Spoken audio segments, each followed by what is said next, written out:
श्री स्वामीनारायण भगवाननी जय। अक्षर पुरुषोत्तम महाराजनी जय। गुणातीतानंद स्वामी महाराजनी जय। भगत जी महाराजनी जय। शास्त्री जी महाराजनी जय। योगी जी महाराजनी जय। प्रमुख स्वामी महाराजनी जय। महंत स्वामी महाराजनी जय।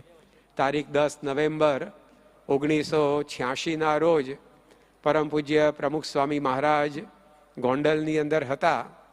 તે વખતે રાત્રે તેઓ સૂવા માટે પધાર્યા ઓરડામાં, ત્યારે ત્યાં બગીચાની અંદરથી રાતરાણીની થોડી ઘણી ડાળખીઓ તોડીને સ્વામી બાપાના ઓરડામાં મૂકવામાં આવેલી, જેથી આખી રાત એ ઓરડામાં પુષ્પોની સુગંધ એ મગમગ્યા કરે।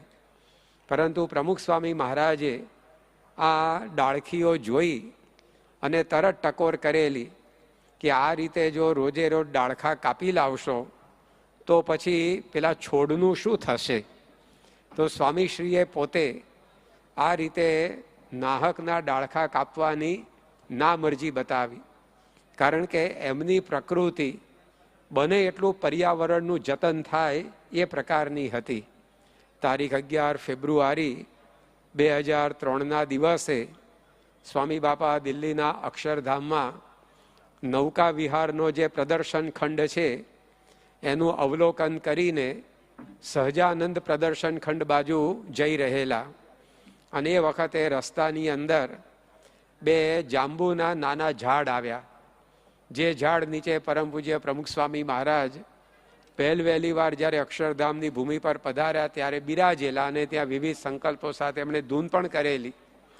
તો સ્વામીશ્રીએ પોતે એ વખતે સાથે રહેલા શ્રીજી સ્વરૂપ સ્વામી કે જે અક્ષરધામના આર્કિટેક્ચરનું બધું કામ સંભાળતા, એમને જણાવ્યું કે અક્ષરધામના બાંધકામની અંદર જો આ જાંબુના ઝાડ એ નડતરરૂપ ન હોય તો એને રાખવા અને એને સાચવવા, અને આજે પણ સ્વામી બાપાની એ સૂચનાના આધારે એ વૃક્ષ અક્ષરધામની ભૂમિ ઉપર ઊભા છે।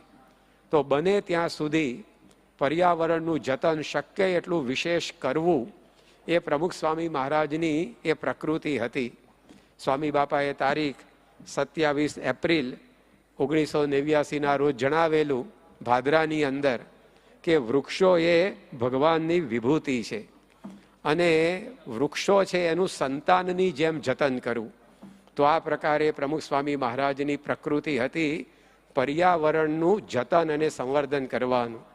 તો પ્રमुख स्वामी महाराज की जो ये पर्यावरण प्रेमी प्रकृति थी, उसका ही दर्शन और निदर्शन यहाँ पूरे प्रमुख स्वामी महाराज नगर में हो रहा है, क्योंकि इस प्रमुख स्वामी महाराज नगर में 200 प्रकार के 10,35,108 पौधे लगाए गए हैं, फूल छोड़ लगाए गए हैं। तो ये प्रमुख स्वामी महाराज नगर में जो भी कुछ खड़ा हुआ है उसमें प्रमुख स्वामी महाराज की जीवन शैली का प्रतिबिंब पड़ता है। ये तो हमने इस नगर में छाई हुई हरियाली की बात कही, किंतु इस प्रत्येक पौधे के पीछे भी कुछ न कुछ मर्म यहाँ छिपा हुआ है। एक ही उदाहरण आज के इस कथा सत्र में हम देखेंगे।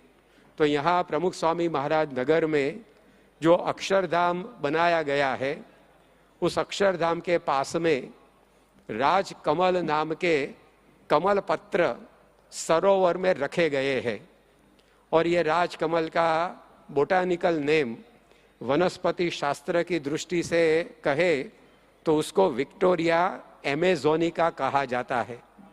अमेजोन प्रदेश में होने वाला ये कमल पत्र अपना पूर्ण विकास जब प्राप्त करता है तब एक एक कमल पत्र 12 फीट का विस्तार में विकसित होता है और यह हर एक कमल पत्र अपने आप में 30 किलोग्राम वजन झेलने की क्षमता रखता है। तो ऐसे ये कमल पत्र, उसके नीचे कांटे रहते हैं ताकि मछलियां उसे खा न जाए। और इस कमल पत्र पर जो पुष्प होते हैं वो पहले दिन श्वेत रंगी होते हैं, दूसरे दिन वे गुलाबी रंग के हो जाते हैं और फिर पानी में डूब जाते हैं। तो ऐसे ये राजकमल नाम के, विक्टोरिया एमेजोनिका नाम के कमल पत्र यहाँ अक्षरधाम के पास में रखे गए हैं।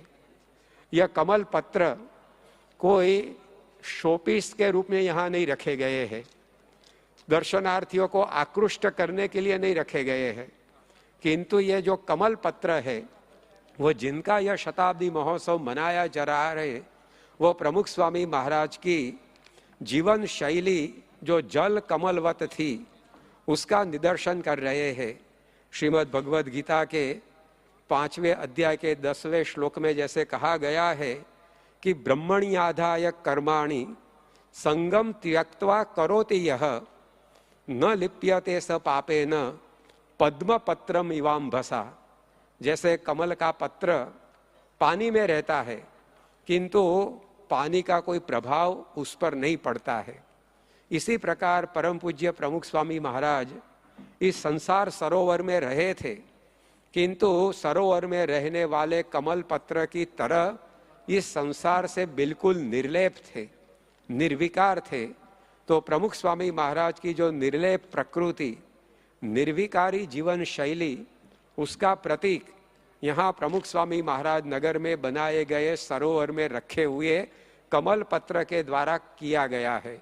एक बार परम पूज्य प्रमुख स्वामी महाराज 19 अगस्त 1992 के दिन अहमदाबाद के मणिनगर विस्तार में बने हुए नूतन मंदिर की प्रतिष्ठा करने के लिए पधारे थे।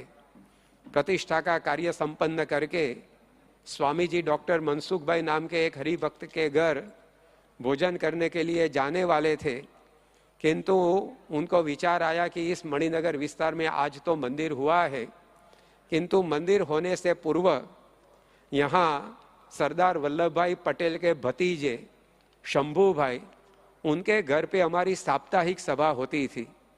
तो ऐसा ये जो प्रासादिक मकान है जहाँ हर सप्ताह संत भक्त सत्संग करते थे, तो चलो उस मकान में विराजमान ठाकुर जी के भी हम दर्शन कर आए।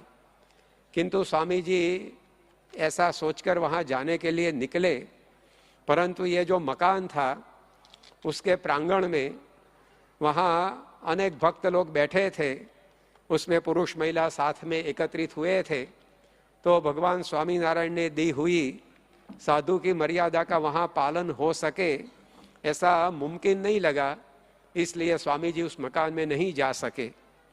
यह बात से स्वामी जी के अंतेवासी विवेक सागर स्वामी अनजान थे, तो उन्होंने प्रमुख स्वामी महाराज को प्रवास के दौरान पूछा कि स्वामी जी आपकी इच्छा के मुताबिक आप सरदार वल्लभ भाई पटेल के भतीजे शंभू भाई के घर पे जाके आए कि नहीं।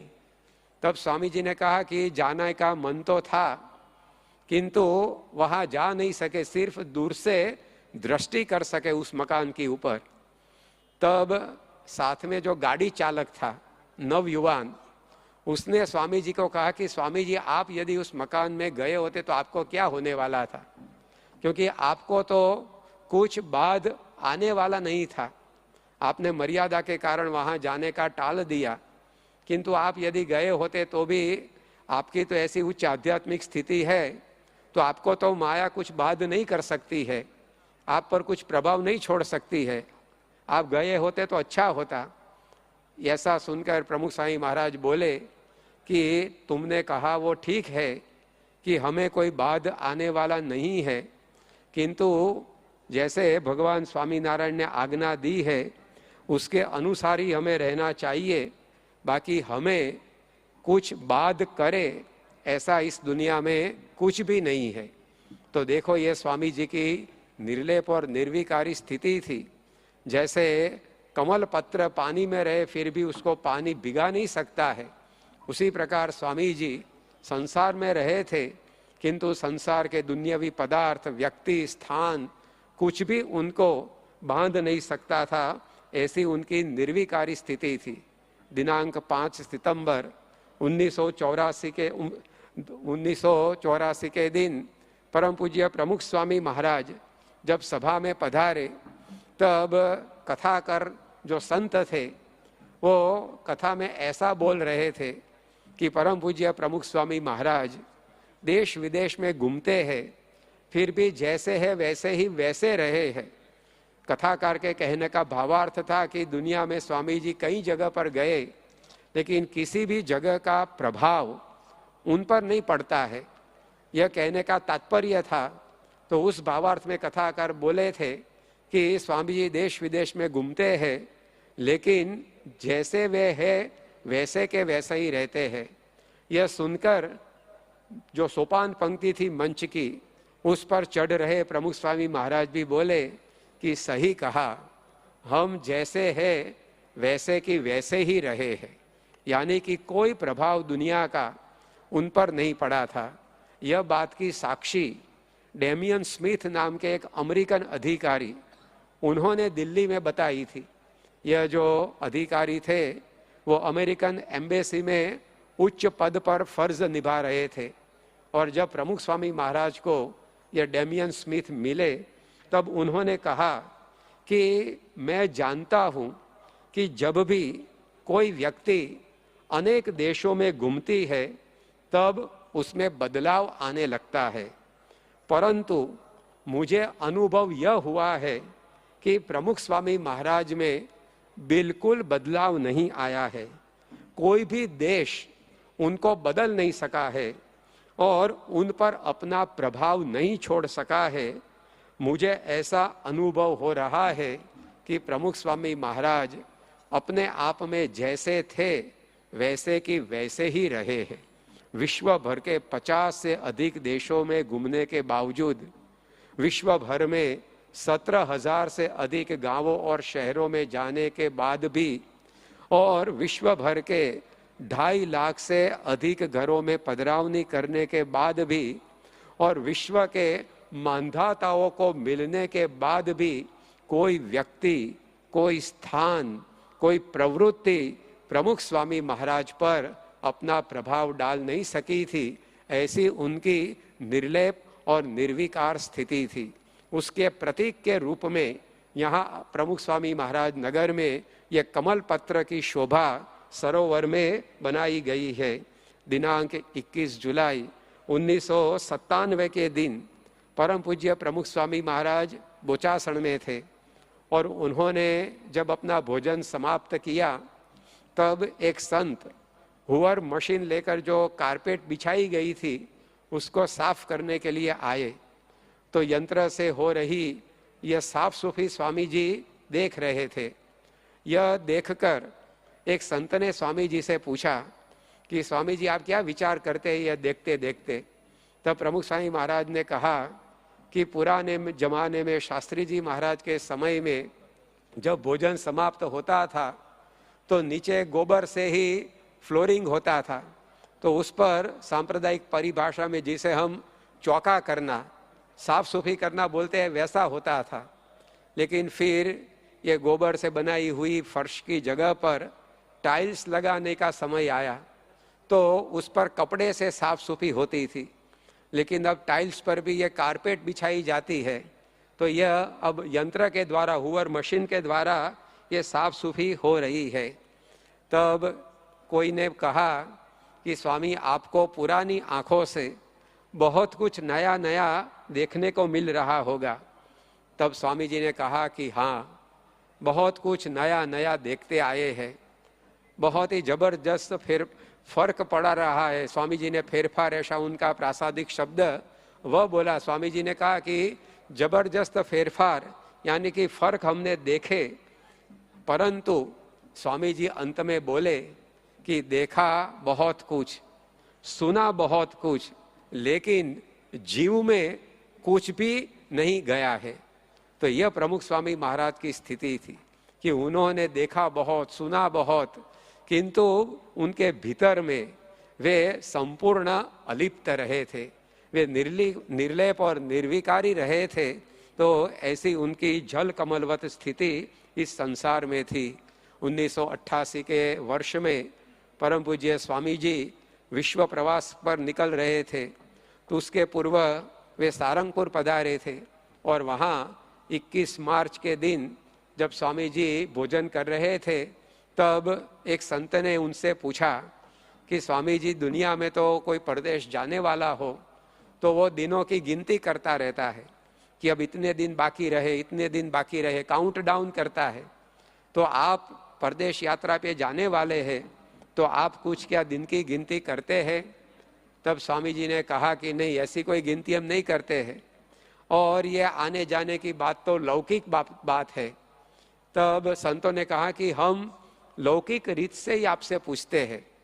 तब स्वामी जी बोले कि लेकिन हम कहाँ इस लोक में रहते हैं, हम तो परलोक में ही रहते हैं। इस लोक में रहते हो तो इस लोक का कोई बंधन हो ना, हमें पदार्थ का, सेवक का, स्थान का कोई बंधन नहीं है।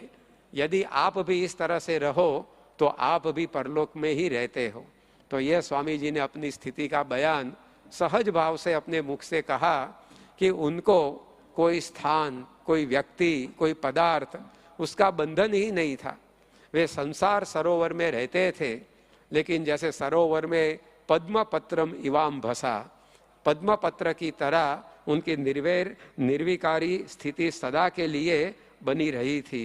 जब 25 दिसंबर 1984 के दिन स्वामी जी दहाणु गांव में पधारे थे और उस वक्त डॉक्टरों ने उन्हें सलाह दी थी कि आपको बिस्तर पर आपके सिर के नीचे कोई पिलो रखे बिना सीधे ही लेट जाना।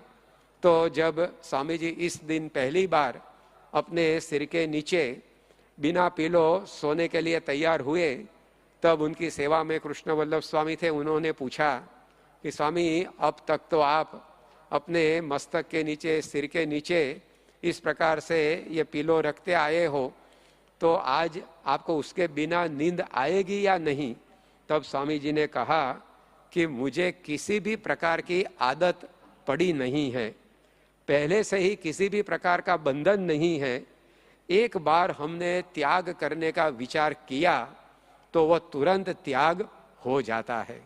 तो स्वामी जी सभी पदार्थ अपने उपयोग में लेते थे, लेकिन उसका कोई बंधन उन्हें नहीं था। जब उन्होंने 1980 की साल में अपनी आंखों में मोती बिंदु के ऑपरेशन करवाए, उसके बाद वे आर्लिंगटन में 16 सितंबर 1980 के दिन डॉक्टर जेसी पटेल नाम के हरिभक्त के घर विश्राम कर रहे थे। उस वक्त डॉक्टरों ने स्वामी जी को सलाह दी थी कि आपको यह जो मोती बिंदु का ऑपरेशन हुआ है उसमें अच्छी तरह से सब कुछ ठीक हो जाए, जल्दी से ठीक हो जाए, इसलिए थोड़े दिन तक कुर्सी पर बैठकर सामने टेबल पर अपना भोजन पात्र लेकर खाना पड़ेगा।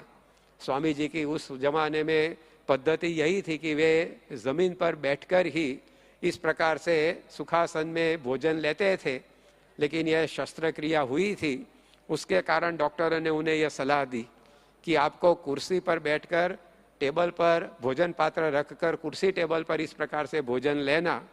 तो स्वामी जी उस प्रकार से अपना भोजन लेते थे। यह देखकर एक अंतेवासी ने स्वामी जी से कहा कि स्वामी जी, आपको अभी ये कुर्सी टेबल पर बैठकर भोजन लेना पड़ता है। एक हरिभक्त ने मुझे ऐसा कहा था कि उनको डॉक्टर ने ऐसी सलाह दी, फिर उनको सेहत अच्छी हो गई, फिर भी कुर्सी टेबल की आदत गई नहीं। तो आपको कहीं ऐसा न हो जाए, ऐसा मर्म में, गम्मत में, मजाक में कहा। तब प्रमुख स्वामी महाराज बोले थे कि मुझे किसी भी प्रकार की आदत पड़ती ही नहीं है, यह चीज़ हमें चाहिए ही, ऐसा मेरे जीवन में नहीं है। भगवान की इच्छा से जो मिलता है उससे निर्वाह हो जाता है। तो यह प्रमुख स्वामी महाराज की जीवन शैली थी कि कोई प्रकार का बंधन उनके जीवन में नहीं था। सदा निर्बंध, निर्लेप, निर्विकार ये उनका जीवन था। उसका ही प्रतिबिंब यहाँ जो सरोवर में कमल पत्र रखे गए हैं उसके द्वारा हमें देखने को मिलता है। तो प्रमुख स्वामी महाराज का जीवन ये सरोवर में रहे कमल पत्र की तरह बिल्कुल निर्लेप और निर्विकार था। भगवत गीता में लिखे गए श्लोक के अनुसार पद्म पत्र मिवाम बसा की तरह वे रहते थे। तो स्वामी जी की यह जो जीवन शैली थी उसका दर्शन, उसका निदर्शन यहाँ इस सरोवर में रखे गए राजकमल नाम के कमल पत्र के द्वारा होता है। तो इस प्रमुख स्वामी महाराज नगर में ये छोटा सा पौधा हो, वह भी ऐसे मर्म के साथ रखा गया है। यहाँ जो प्रवेश द्वार है, जो प्रमुख स्वामी महाराज की मूर्ति है, जो अक्षरधाम है, जो ग्लो गार्डन यानी कि ज्योति उद्यान है, ऐसे बड़े बड़े स्थान में तो प्रमुख स्वामी महाराज की जीवन शैली का प्रतिबिंब है ही, लेकिन हर एक प्रकार की जो रचना इस प्रमुख स्वामी महाराज नगर में है, इसमें ऐसे छोटे पौधे का भी समावेश हो जाता है। तो वह भी प्रमुख स्वामी महाराज की ही जीवन शैली का प्रतिनिधित्व हमें दिखाई पड़ता है। तो ये पूरा सा पूरा प्रमुख स्वामी महाराज नगर प्रमुख स्वामी महाराज की मानो एक सुदीर्घ प्रतिछाया है। प्रमुख स्वामी महाराज में जो गुण थे वही यहाँ प्रतिबिंबित होते हैं, या तो फिर ऐसा कहे कि यहाँ जो भी दिखाई पड़ता है वो सब कुछ प्रमुख स्वामी महाराज के जीवन में भी था।